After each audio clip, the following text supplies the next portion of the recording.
तो बिहार सरकार ने अपना एक वादा पूरा किया और जाति जनगणना की रिपोर्ट सार्वजनिक कर दी। जाति कितनी है, किसकी कितनी भागीदारी, किसकी कितनी हिस्सेदारी, इन तमाम आंकड़ों के साथ नीतीश सरकार ने न केवल रिपोर्ट जारी की है बल्कि मुख्यमंत्री नीतीश कुमार ने आज सर्वदलीय बैठक भी बुलाई है। थोड़ी देर में पटना में यह सर्वदलीय बैठक शुरू होगी। इस दौरान सर्वे के आंकड़ों को लेकर पार्टियों के साथ चर्चा होगी। जानकारी मिल रही है उसके मुताबिक नीतीश सरकार की ओर से अहम फैसले भी लिए जा सकते हैं। नीतीश कुमार ने कहा कि वो सभी दलों के सामने सब कुछ रख देंगे।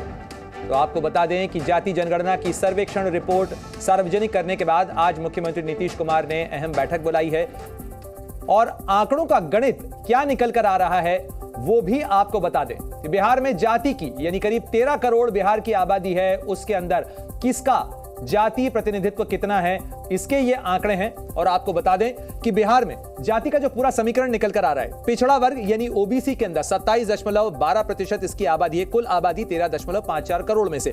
इसके अलावा अत्यंत पिछड़ा वर्ग के अंदर करीब 36% आते हैं। इसके अलावा अनुसूचित जाति में 19.65% और अनुसूचित जनजाति में 1.68% और सामान्य वर्ग जो है उसमें 15.52%। तो ये पूरा कहा जाए 215 जातियों का पाई चार्ट है जिसके अंदर किसकी कितनी हिस्सेदारी है, किसकी कितनी भागीदारी है। इन तमाम सवालों को लेकर ये जो आंकड़ों का पूरा अंकगणित है वो आपके सामने बिहार सरकार ने रखा है। बिहार सरकार ने जाति सर्वेक्षण किया है और कहा जा रहा है कि इस सर्वेक्षण के सार्वजनिक होने के बाद यानी इन आंकड़ों के आने के बाद यह तय करना सरकार के लिए आसान हो जाएगा कि कैसे समाज के कमजोर वर्गों तक उनका लाभ पहुंचाया जाए और किसके कितने ओबीसी वोटर हैं, यह भी सवाल खड़ा हो रहा है इस पूरे मामले को लेकर। तो आपको जरा आंकड़े वो भी बता देते हैं कि लोकसभा चुनाव में अगर आप देखें तो ओबीसी वोटर का हिस्सेदारी किसके पास कितनी थी। 2009 की बात करें तो बीजेपी के पास 22%, कांग्रेस के पास 24% और क्षेत्रीय दलों के पास 54% थे। वहीं 2014 के अंदर बीजेपी का इजाफा हुआ और उसके पास 34% ओबीसी वोटर आए, कांग्रेस के पास 15% और क्षेत्रीय दलों के पास 51%। यानी कांग्रेस को सबसे ज्यादा कहा जाए नुकसान हुआ क्योंकि कांग्रेस के ओबीसी वोटर बीजेपी की तरफ झुके। और 2019 की बात करें तो 44% ओबीसी वोटर बीजेपी के पास, 15% कांग्रेस के पास और 41% क्षेत्रीय दलों के पास। और अब सीधे रुक करते हैं, मेरे सहयोगी प्रशांत झा हमारे साथ जुड़ गए हैं। प्रशांत, सवाल इसी चीज को लेकर खड़ा होता है कि क्या वाकई में मंशा कमजोर वर्गों तक लाभ पहुंचाने की है या ये आंकड़ों का जो पूरा अंक गणित है ये सियासी फायदा जुटाने के लिए है और इसका लक्ष्य चुनाव में वोट जुटाना है। देखिए प्रणय, साफ तौर पर यह जाहिर है कि जिस तरह से ये जातीय सर्वेक्षण की रिपोर्ट आई है, जो डेटा जारी किया गया है, उससे सीधे तौर पर कह सकते हैं कि ये 2024 ही नहीं उसके आगे भी आने वाले चुनाव के लिए ये पूरे पार्टियों की रणनीति है।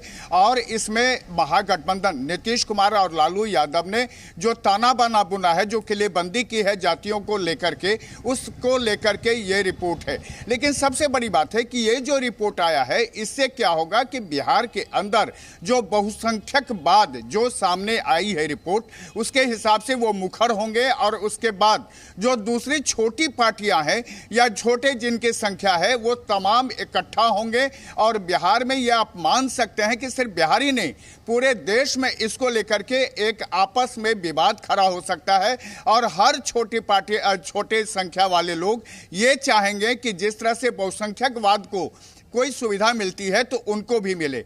आप सिर्फ अंदाजा कर लीजिए कि अगर 63% अगर ओबीसी को ये उसकी संख्या है और उसके बाद की संख्या जो है उसमें सबसे अधिक कोई आता है तो वो आता है अनुसूचित जाति और जनजाति का।